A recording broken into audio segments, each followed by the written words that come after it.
डेढ़ से 2 घंटे तक उप मुख्यमंत्री अंदर एयरपोर्ट में रहे, जिसमें बहुत सारे किसानों के बुजुर्गों को चोट लगी और 2 बार मुख्यमंत्री के हेलीपैड की जगह चेंज करनी पड़ी और हजारों की संख्या में रात को ही किसान जुटने शुरू हो गए थे और वहां पे किसान इकट्ठे होने लग गए थे तो मुख्यमंत्री का हेलीकॉप्टर हवा में से ही उल्टा चला गया था। बड़े पैमाने पर विरोध हुआ, उनके कई कार्यक्रम कैंसिल भी हुए। चौधरी राकेश टिकैत की गाड़ी पे बीजेपी के कुछ नेताओं ने हमला किया, किसानों के लिए बहुत ज्यादा अपमानजनक शब्दों का इस्तेमाल किया।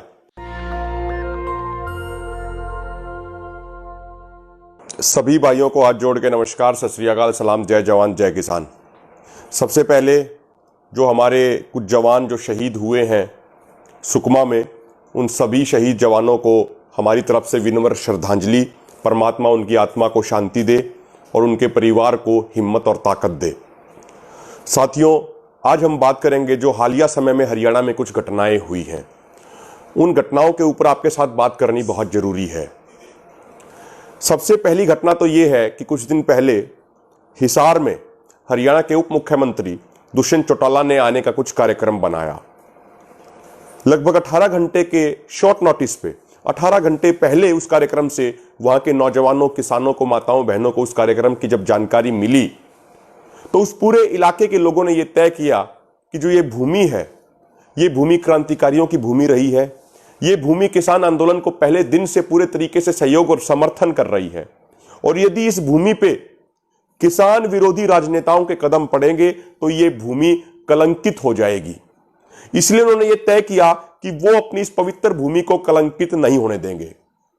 सिर्फ और सिर्फ 18 घंटे की तैयारी के अंदर हजारों माताएं, बहनें, किसान, नौजवान हिसार एयरपोर्ट के बाहर पहुंच गए। वहां पे उप मुख्यमंत्री दुष्यंत चौटाला का हेलीकॉप्टर लैंड किया, लेकिन उस एयरपोर्ट के गेट पे हजारों की संख्या में किसान मौजूद थे। 1.5 से 2 घंटे तक उप मुख्यमंत्री अंदर एयरपोर्ट में रहे, बाहर निकलने का उन्हें कोई रास्ता नहीं मिला।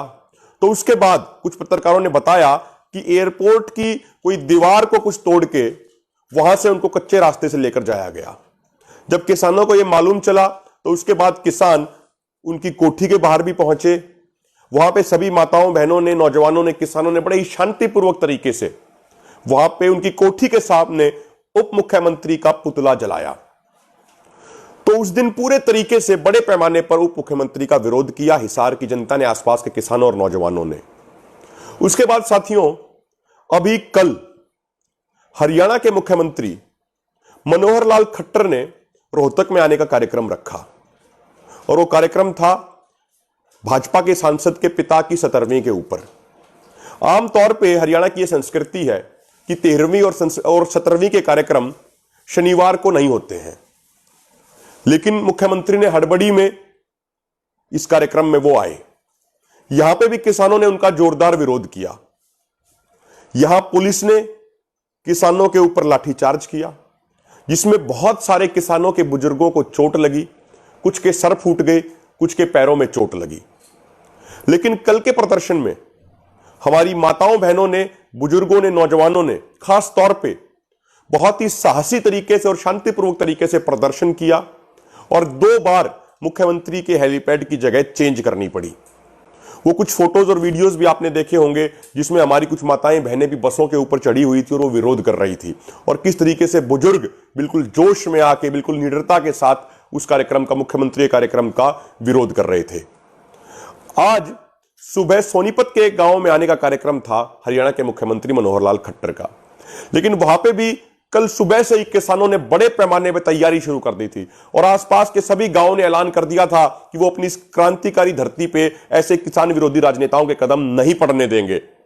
और हजारों की संख्या में रात को ही किसान जुटने शुरू हो गए थे और सुबह होते होते किसानों की संख्या लगातार बढ़ती चली गई और फिर सुबह ये बात पता चली कि मुख्यमंत्री ने किसानों के जोश और जज्बे को देखते हुए अपना कार्यक्रम रद्द कर दिया, अपना कार्यक्रम कैंसिल कर दिया।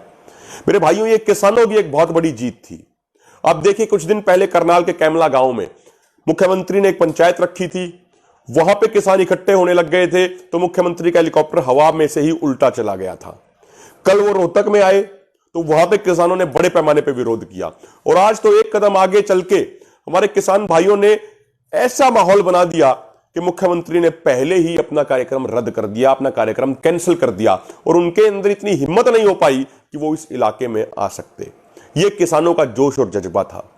मेरे भाइयों, इन तीनों कार्यक्रमों के बारे में एक विशेष बात यह है कि मैं कहूंगा कि ये तीनों कार्यक्रम हरियाणा के अंदर 100% नहीं 200% सफल हुए हैं और इसके लिए हरियाणा की सभी किसान भाई, पूरी जनता बधाई के पात्र हैं।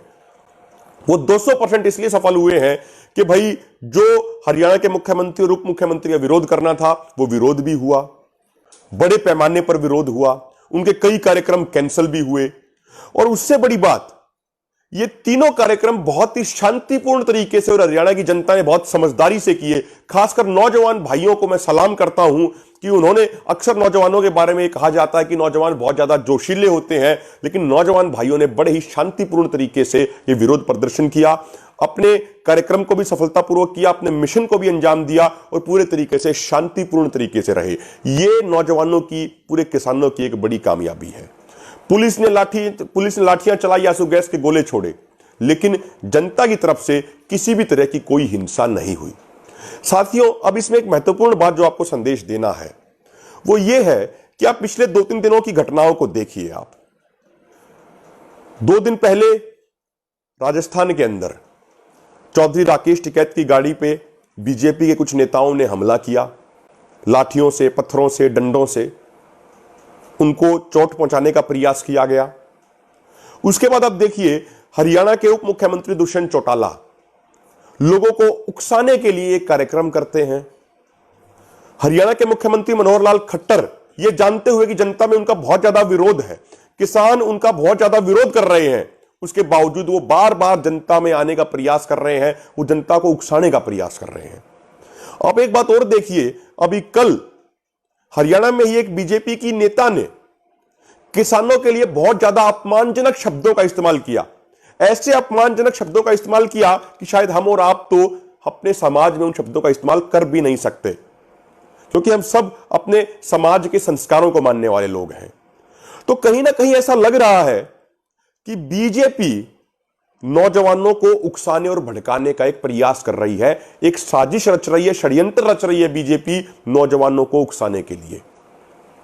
जब राकेश टिकैत जी के ऊपर हमला हुआ तो उसके बाद लोगों ने भावनाओं में आके, हमारे नौजवानों ने जाम लगा दिया जगह जगह पे। कल रोहतक में लाठीचार्ज हुआ, उसके बाद भी जगह जगह पे जाम लगा दिया गया। हम नौजवानों की भावनाओं का सम्मान करते हैं कि नौजवानों के अंदर, किसानों के अंदर एक गुस्सा है, बीजेपी की पॉलिसीज को लेकर, बीजेपी के आचरण को लेकर गुस्सा है, यह बात सही है। लेकिन मेरे भाइयों, आपको एक चीज समझनी होगी, यह आंदोलन 4 महीने से भी अधिक से इतना सफलतापूर्वक चल रहा है, उसके पीछे क्या कारण है? उसके पीछे कारण यह है कि संयुक्त किसान मोर्चा की टीम बहुत अच्छी है, संयुक्त किसान मोर्चा का एक सिस्टम है, और सबसे बड़ी बात, संयुक्त किसान मोर्चा जिस तरीके से आपको कॉल देता है, हमारे देश के सभी किसान भाई उसी कॉल के अनुसार कार्यक्रम करते हैं। जो संयुक्त किसान मोर्चा कहता है वही हमारे किसान भाई ग्राउंड पे कार्यक्रम करते हैं। हम किसानों की भावनाओं का, नौजवानों की भावनाओं का सम्मान निश्चित तौर पे करते हैं, लेकिन मेरा एक निवेदन है भाइयों कि कोई भी घटना हो जाए, जब तक संयुक्त किसान मोर्चा या फिर संयुक्त किसान मोर्चा कोई जिम्मेदार नेता कोई कॉल ना दे, तब तक आप अपने अनुसार कोई भी कार्यक्रम मत दीजिए। क्योंकि इसमें समस्या क्या होती है, आप देखिए, जैसे कल भी कई जगह रोड जाम किया गया। जहां हमारी लोकल कमेटीज हैं, उन्होंने सांकेतिक तौर पे रोड जाम किया तो उन्होंने अपने रूल रेगुलेशन के अनुसार किया, लेकिन कुछ जगहों पे कुछ असामाजिक लोग अपने आप अपने अनुसार कुछ नई जगह पे रोड जाम कर देते हैं। हो सकता है वो किसी पार्टी के हों या कोई और असामाजिक तत्व हों, और यदि उन्होंने कुछ गड़बड़ कर दी, कुछ गलत तरह की हरकत कर दी, तो उससे बदनाम तो अपना किसान समाज होगा, उससे बदनाम तो अपना किसान आंदोलन होगा। तो इसीलिए सबसे बढ़िया तो यह रहेगा कि जब तक संयुक्त किसान मोर्चा किसी कार्यक्रम की कोई कॉल ना दे, तब तक हम वो कार्यक्रम इस तरीके से ना करें। संयुक्त किसान मोर्चा के रूल रेगुलेशन के अनुसार ही कार्यक्रम करें, क्योंकि यदि कोई अपने मन से कार्यक्रम करने लग जाएगा तो उससे तो बहुत ज्यादा स्थिति कंट्रोल में नहीं रहेगी। उसे हर कोई अपने मन के अनुसार करेगा और उसमें कोई गलत तरह का एलिमेंट प्रवेश कर जाएगा और कुछ गड़बड़ कर देगा, और उससे बेवजह बदनाम हम और आप हो जाएंगे, अपना किसान आंदोलन बेवजह बदनाम हो जाएगा। इसीलिए, और यदि भावनात्मक तौर पे कुछ जगह, दूसरा ऑप्शन मैं ये कह रहा हूं, यदि कुछ जगह कोई भाई भावनात्मक तौर पे कुछ कार्यक्रम करते भी हैं, तो उनसे एक निवेदन ये है कि वो बिल्कुल सजग रहें, सावधान रहें, ध्यानपूर्वक रहें, और 5-10 मिनट का वो कुछ सांकेतिक प्रोग्राम करते हैं तो वो करें, उसमें ध्यान बड़ा रखें। और सबसे बेहतरीन तो यही रहेगा कि जब तक संयुक्त किसान मोर्चा कोई कॉल ना दे तब तक आप कुछ भी मत कीजिए। तो ये मेरा निवेदन है, क्योंकि भाइयों हमें ये चीज लग रही है कि पिछले 2-3 दिनों में जो बीजेपी एक सोची समझी साजिश के तहत जो उनके नेता बयान दे रहे हैं, जो उनके नेता एक्शन कर रहे हैं, जो उनके कार्यकर्ता काम कर रहे हैं, कहीं ना कहीं वो हमारे समाज को उकसाने की एक साजिश हो सकती है। हमें इस साजिश से सावधान रहने की जरूरत है। हमें यह ध्यान रखना चाहिए कि जो शांति होती है, शांति बहादुरों का हथियार होती है और हिंसा कायरों का काम होती है। और अपनी किसान कौम बहादुर कौम है, इसीलिए हमारा शांतिपूर्वक रहना बहुत ज्यादा जरूरी है। पूरी दुनिया में आज अपना डंका बज रहा है क्योंकि हम शांतिपूर्ण हैं। शांति हमारी सबसे बड़ी ताकत है। हमें शांतिपूर्ण रहना है, हमें एकजुट रहना है, हमें अपने संयुक्त किसान मोर्चा के कायदे कानूनों के अनुसार ही चलना है और किसी भी तरह के उकसावे में नहीं आना है। नौजवानों की भावनाएं होती है, उनका हम सम्मान करते हैं, निश्चित तौर पर सम्मान करते हैं और आपकी भावनाओं के अनुसार ही संयुक्त किसान मोर्चा सारे कार्यक्रम भी देता है। लेकिन हम सब नौजवानों की भी जिम्मेदारी बनती है कि संयुक्त किसान मोर्चा के नीति निर्देशों के अनुसार ही हम अपना कार्यक्रम करें। तो इन चीजों का विशेष ध्यान रखिएगा मेरे भाइयों। किसी भी तरह के किसी के भी उकसावे में मत आइएगा। किसी भी तरह के कोई यदि आपको भड़काने का प्रयास करे तो आप भड़किएगा मत। आप इसी तरीके से शांतिपूर्ण रहिएगा। आप बहादुर कौम वाले हैं और बहादुर कौम हमेशा शांतिपूर्ण तरीके से ही काम करती है। शांति बहादुरों का हथियार होता है। यह बात आप अपने जीवन में ध्यान रखिएगा। और यदि आप शांतिपूर्ण रहेंगे तो दुनिया की ऐसी कोई ताकत नहीं है जो हमें आंदोलन जीतने से रोक सके। इसलिए आप शांतिपूर्ण रहिए। संयुक्त किसान मोर्चा के नीति निर्देश के अनुसार हम नौजवानों को चलना है। जैसे हमारे सीनियर लीडरशिप कहेंगे उसी रास्ते पे, जो हमारी लीडरशिप दिखाएगी उसी रास्ते पे हम चलेंगे और देश का एक एक नौजवान किसान आज अपनी सीनियर लीडरशिप के पूरे तरीके से साथ है। जय जवान जय किसान। धन्यवाद। नेशनल दस्तक की आपसे गुजारिश है कि अगर इसको बचाना चाहते हैं तो नेशनल दस्तक को सब्सक्राइब करने के लिए रेड कलर के सब्सक्राइब बटन को दबाएं, फिर बेल आइकन की घंटी दबाएं। नेशनल दस्तक को बचाने के लिए बहुत जरूरी है कि हर खबर को शेयर करें, लाइक करें, कमेंट जरूर करें।